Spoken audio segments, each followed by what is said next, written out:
one name kedu kenke na-eme Afambu Basics and taa anyị nọ na nnukwu emume a na-akpọ Lagos Igbo Hangout nke na-eme n'obodo Lagos na Festac yotago ebe a ka ọ na-eme kịta live and the voice of the east na anyị kwochiligodi yotago ife mmiri anyị na ndị be anyị na anyị eje n'ọlịa ka anyị na-afa kparịa yotago ka anyị maa ife na-eme ka anyị baa ife one or twos yotago ife mmiri ngwa solu m ka anyị je na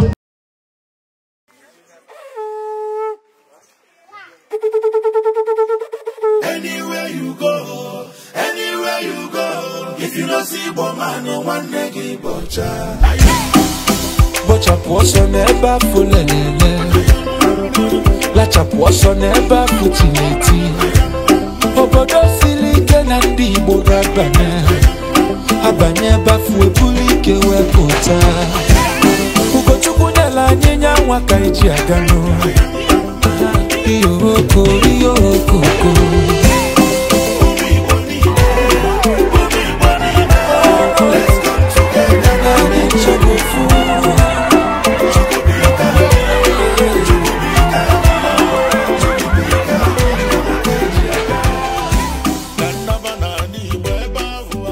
One name kedu? Ndewo. Emekwa? Ọ na-agakwa. Na obuga asogode nwanne ga ibu nke ndị oyibo na-akpọ steez nwanne ọnọgodo 100%. Ọ na-awụfu awụfu. Adasido. Okay, akụkọna ya fago nwanne. Ezigbo afa m Mpa Ogbuji Favor Chinemezu. Abụ m onye Abia State from Ikwanọ. Inila Ibere. Ọ ebe m shipụta. Igbo ezigbo nwa afọ nwanne. So anyị sị ka anyị ma ka obi si dị gị taa anyị na-eme mmemme a. Obi ji m ezigbo ụtọ. Ama m na ndị Igbo nọ na Lagos ga-apụtazi otu and ihe a gafere my expectations. We were planning for 10, 50, 30 persons and ebe a na Lagos na Festac ebe ihe a na-eme ugbu we have over 3,000 persons on ground and owe ihe na-eme everybody obi ahụ dị mmadụ niile and ife ndị na-aga ọfụma so Jehova ga-eri otito.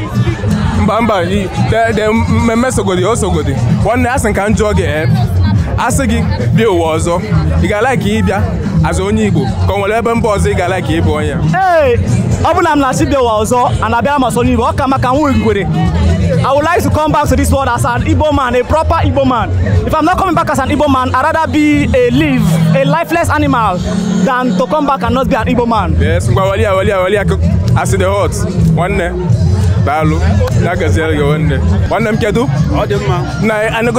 As now footing by four gonna give me a guy. He's good to get me.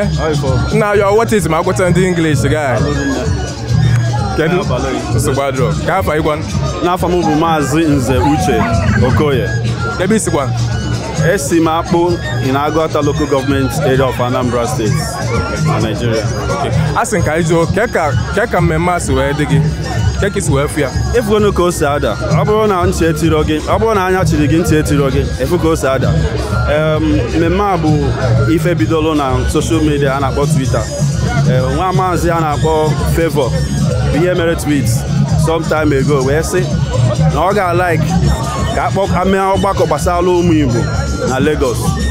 Nyabu tweet we nwete stress from a lot of people. Yotago. Nyabu tweet be here butere anyị nwa na ebe a na. Before that na umu Igbo si ebe dị iche. Anyị na-agba mbọ ebe ọbụla anyị gara. Anyị kụọ mkpụrụ ọma ka anyị na-akụ. Ezigbo ife ka anyị ji eje. Mụnwakwanụ bụ Uche nwa Maazị si Anambra State. Si ebe a wee gbara ụgbọ wee bịawa ebe a. Maka na ihe Igbo na-asọ m ebe ọ bụla a na-eme ihe Igbo ịkpọtụrụ ana m mma abịa ebe anwa so ya bụ enji wee nọrọ ebe a tata oya abalị gị nwanne oya abalị gị amana tupu anyị alapụ gị onwe ajụjụ na abalị ka jụọ gị ọ gwam okay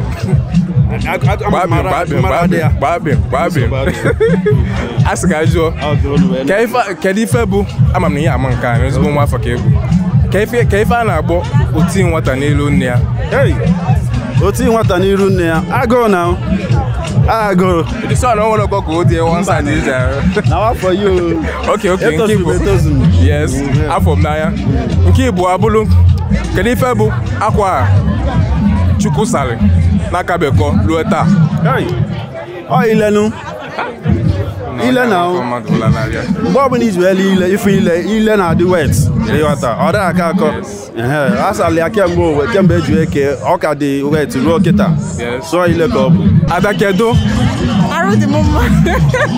Na ọmụ osogodi nne. Osogodi. Hai. Ngwa kedu afọ gị? Aha m Amarachi. Onye ebe gị bụ? I'm from Ebonyi State. Kee ka emume a si dị gị? Asị gị kwube, ka ife nwere ike ikwu maka ọgbakọ a? Maka what? Ka ife nwere ike ikwu maka ọgbakọ a, this event? Otobaka abatara m na this event and Uneweliwe na my Igbo I do fluent because I'm Ebonyi Igbo because I'm from Ebonyi State. So I'm not used to general Igbo, so I'm just trying to, Okay, so I came a little bit late to the event and so far it's been nice, it's been interesting. Amazing people, amazing audience, amazing put together. I've seen a lot of beautiful people. The event is great, yeah. Okay. As a kanjo again, all I Afro Igbo ise. Afro Igbo ise, nah, but no, ise 5. Afro Igbo ise, all I Afro Igbo ise. Okay. Achalugo. That is not an Igbo name. Azomia. Is it high? Achalugo is not an Igbo name. Afamadu. Igbo. Okay. Ise. Obiageli. 1. Amarachi. 2. Amaka. 3. Oluchi. Ogechi. Yeah, it's a lie. Yeah, but from the bone. The only name among these names that is my name is Amarachi. The rest of them I don't know them. Ibani. I can't mean you get to mana. Why? Man, I say. Go enjoy yourself, have fun. It's a wonderful evening. Augustine, Sunday Ojukwu, Ezudo 2, Ndi Igbo Hangout of the local government Lagos, Ezudo na London. So, the kids will have them. Here I am maybe I'm alone. More they get nunu because all the easy is sponsor men and Igbo. Because if no man and Igbo na Naziana, oh yeah, they make that they go men and Igbo. And they get a Ndi Igbo, man no know CJ, man no everybody can see CJ. Can say promote men and Igbo. Oh, they want to go to Hangout of here. I na go to Igbo. I name Omazi amu na Lagos. Can I go see Hasu Igbo? If one of them can go, we have Muna Igbo. Omazi can no Nigeria Hasu Igbo.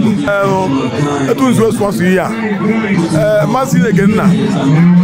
Nya nyekunu ye no amale na akunu omelunu ani mala gwa kunu wo time talking my palace na ye nego talking my palace because mo na me go na like last year amara mo fala o ma bo onye isi bo onye eze kudele ajo ofia nnewu na Lagos ya no fala so amodo be ai na mesi ike ai me nkoja so ekene mu no isi ni ike na akuna sponsor Ndi Igbo chukwu ya akunu ụgwọ odogu kedu adima elekere na ya gi aka I say because from the West. Okay, as a casual, maka emume na emeta. I'll be the more man. I'm very happy. I know Maka na Twitter. Then, but I know I'm around. But I just some better. I just head here straight here. Gambia, no, you know, them na here them other reasons. So. Okay, as a casual, as a now, almost fully Ganelli every day, or fully Ganelli every day for 1 year. Can be 5 Garolo. So fully by Namano. Tio said, Tio Johnson. Me say, where I'm Obidayoto, Nabarebata. Okay, we magokai hoka everything that go for my year. As some kind jogging, I say jogging. Ball line, Afa, Ndi Igbo Wale, he say. Okay, Oje Kizizi, Bonun, Ojuku, Ojuku, Namdazikiwe, Emokulu, Mazin Namdikan, okay, 3, Weko. Namwa. Na hiyo kichiti. Bro chiti da. Namwa Simon Ezenna. Yes. Also go all the last one keep us. Mweko Odogu no Maolo. Saje 1. Odogu. He just gonna go ahead and Mpa kedu ka ife na-emezi mpa? Anọkwa m ya. A na-asịkwa ndo. Mara eziokwu. Ke chapter 2 nwanne ịdịla mma mpa ịdịla ezigbo mma. Hai. Bagugara ya afa gị biko. Afa mbọ Igbo ndụ Chukwu ebu ka mmụọ na-apụ apụ. Akwụ ugodu n'oke ọfịa. Ọzọ nwa ka ibi ya. Mana eziokwu, ọ dị na Baịbụl. Kedu asị ka anyị jụọ biko, ka obi si dị gị taa maka mgbakọ anyị nwere taa bụ ndị Igbo. Nke bụ eziokwu na obi dị m ụtọ ịpụta afụ ka ndị Igbo gbakọ maka ọ na-aga imirikiti oge na-aga mbịa Lagos a ị na-afụ ka nwanne m na-asụlụ m oyibo anyị mana oyibo na-atịwa m arụ so adị m very happy ịpụta ebe a sụọ Igbo na-asụ Igbo nya na-asụkwasakwu ya n'elu Igbo adị m very happy ịfụ ụmụnne m anyị na-asụ Igbo ọ na-enye m joy. Mana ka asị gị kwube na ka ebe ifo mgbaka ka ebe ifo ọgbaka ọ na-eje in the next 2, 3, 4, 5 years ifeile na ọ ga na-emekwasakwa nke bụ eziokwu na-agwa agwamagwa m wee bịa ebe ahụ mana ụdị ihe mfụ taa ama m na ife anyị aga n'ọnụ ndị ite ya si na ọ aga in a long way ọ ga very long because ya na-eme anya n'oge na-adịrị anya a lot of artists ya ndị ya na-perform ebe a ya na-abịa maka na ihe mfụ ebe a dị massive ekene dịrị ndị organize the occasion fana anwa oha so gbadoro ya na ya gazieli gị mana tupu ya alapụ gị asị ka anyị nwakene gị ọ dịke ka egwu asị ka anyị jụọ gị tụkerela anyị inu Igbo na-abọ n'ọkụ n'ọkụ okay nwayọ eme nwata ka eme ibi ya obi adị ya mma ị na-asị nwaanyị kpochie ngadi ya ime ebe o si eku ume anụrụ m nke ahụ nwata na-ata akara na-ata ego ya mba enweli ya ịtọsa ịtọ ka gazieli gị. Thank you so much.